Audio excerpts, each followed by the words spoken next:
मैं कई सारे वॉक या रन करने वालों को हेडफोन्स लगाए हुए देखता हूँ। उनको शायद लगता है कि म्यूजिक उनका कनेक्शन है अपने वर्कआउट से।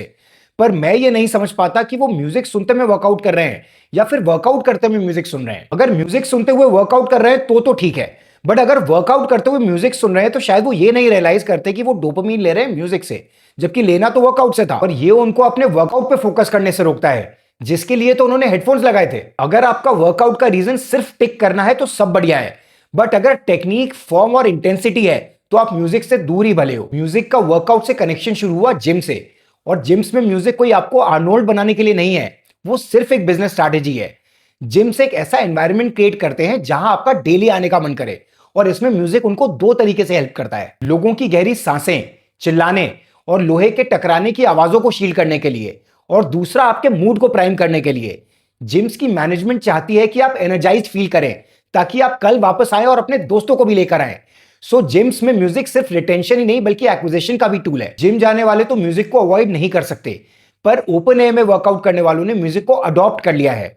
अब मैं आपको बताता हूं कि कैसे म्यूजिक आपके ओपन एयर वर्कआउट्स की इंटेंसिटी को मिसलीड करता है। साइंस कहती है कि फास्ट पेस म्यूजिक आपके ब्रेन के मैनुअल एफर्ट को डिस्ट्रैक्ट करके आपके मूवमेंट्स को म्यूजिक के बीट से अलाइन कर देता है। बेसिकली म्यूजिक ब्रेन को मदद करता है टायर्डनेस को इग्नोर करने में, जिससे आप थोड़ा और पुश कर सको।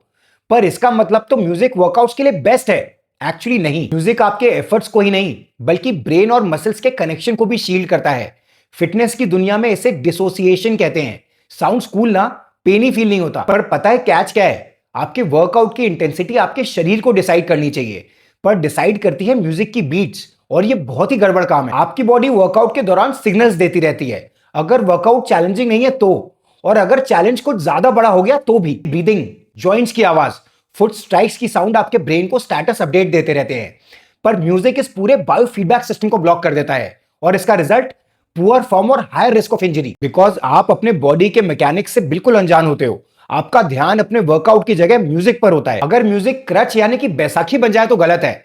अगर किसी दिन ईयरबड्स डिस्चार्ज हो जाए तो आधे लोग तो वर्कआउट स्किप कर देते हैं। असली डिसिप्लिन तब बनता है जब आप बोर होने को एक्सेप्ट कर लेते हो।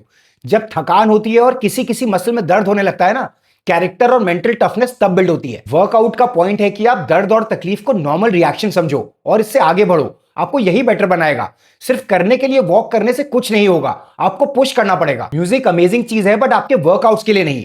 अगर आपको टेक्निक और इंटेंसिटी पर काम करना है तो अपनी ब्रीदिंग को सुनो, अपने फुटस्टेप्स की आवाज सुनो, अपनी मसल्स को एफर्ट मारते हुए फील करो, और इसके लिए हेडफोन्स की कोई जरूरत नहीं है।